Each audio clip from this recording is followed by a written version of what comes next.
What up guys, it is Justice here and welcome to a new Runescape video focused on the high level mobs that are being released throughout the month of November. It looks like it's going to be a full month of slaying ahead on Runescape, and there's lots of reasons why I'm looking forward to it. First off, it's a combat update, and I love combat.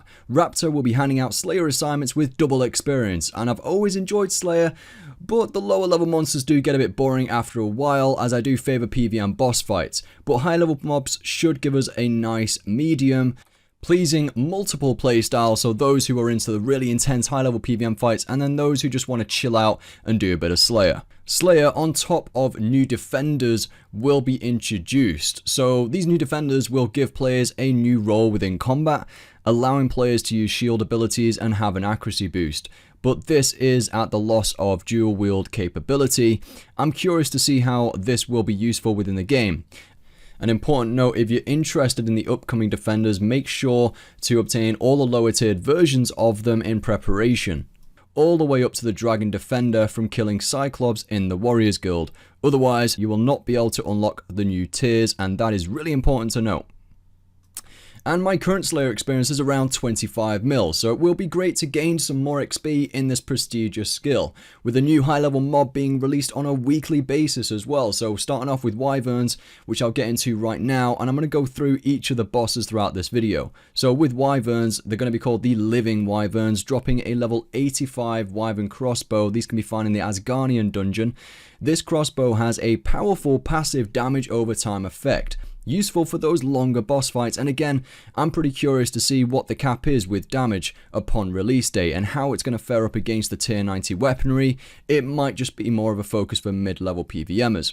I really do hope it's easy to work out though the damage output in terms of when I'm killing bosses, maybe in the loadout screen or something along those lines. Either way, it's a nice level weapon for those mid-level PvMers out there, and yeah, we'll just have to see whether the high level PvMers can actually use this stuff and actually make it useful for their high level situations. One thing I do really like about this update is that it adds a new dynamic to the Slayer skill, and it increases the quality of Slayer content. And now moving on to the second boss, or the second high level mob that will be released. It's going to be the Ripper Demons, and they're going to be dropping 85 Ripper Claws, which become more damaging the lower your opponent's health is. Now that is again another interesting attribute. I'm pretty glad that they're not just releasing content which is quite stale and stagnant. They're actually releasing content that has additional effects that make it useful in certain situations. If only PvP was still a thing in RS3, then these would be incredible. And I know people are going to be like, I'm going to dislike this video because you like dissed PvP in RS3. It's just, yeah, it's a joke, mate. Get over it. I've got to admit though, there is a community within RS3 that do PvP. And this community might find this weapon really useful, so shout out to you guys. Legacy PvM, if these have a special, it might be pretty interesting to just try out in Legacy, despite Legacy being less damage than EOC again, but for any Legacy prodigies out there, you might be interested in trying out the special if it has one.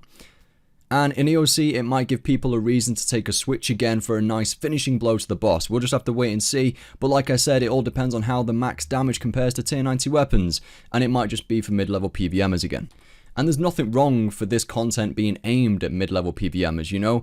At the end of the day, they're not going to bring out tier 95 gear yet, and they definitely won't bring out gear which is better than tier 90 from high level mobs. So this is just filling in existing content, and it's giving mid-level PvMers a different perspective on their PvM situations. And yeah, I'm excited to use this stuff and test it out for mid-level PvMers if that's what it's targeted at. Now moving on to the Camel Warriors, and there's in fact an RS3 streamer called Lucas, and he is the Camel King. He's gonna love this update, I'm just putting it out there. This is probably the monster I am least looking forward to personally, but then again, people would say it's nice to have an update in the desert area. It's been a while since Sophanum has had a change, and this will definitely shake up things a bit in that part of Gielinor.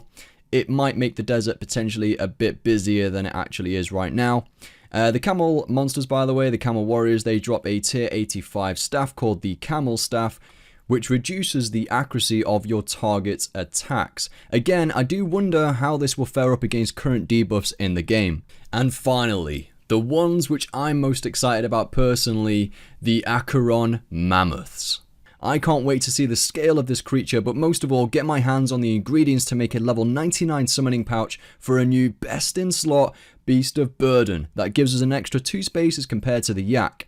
High level PVMers who use Nihils more so in the majority of areas in the game will be curious, and I am personally, about this, but not too excited about using it because accuracy means a lot in the game right now, and from Nihils, Nihils give you that extra 5% accuracy when you're in PVM situations, and a lot of high level PVMers, the Nihil has just become a part of your, usual setup now. It's become a big part of high level PVM boss fights over the past few months. And as players are getting more skilled and new abilities are being released, such as Storm Shards and Shatter at Raxor, and people are utilizing defensive abilities more skillfully, food is becoming of less importance. But for the new raid bosses coming out in 2016, high levels might just use this new Bob Pet, and even the new solo bosses that are coming out, as it might be a matter of life or death those extra 2 supplies, whether it's food, potions, weapons. We'll just have to wait and see, and to be honest, I'm looking forward to how the new Bob Pet's going to look, because of course Fashionscape and people are loving pets right now, so this new Bob Pet might actually be one we don't override.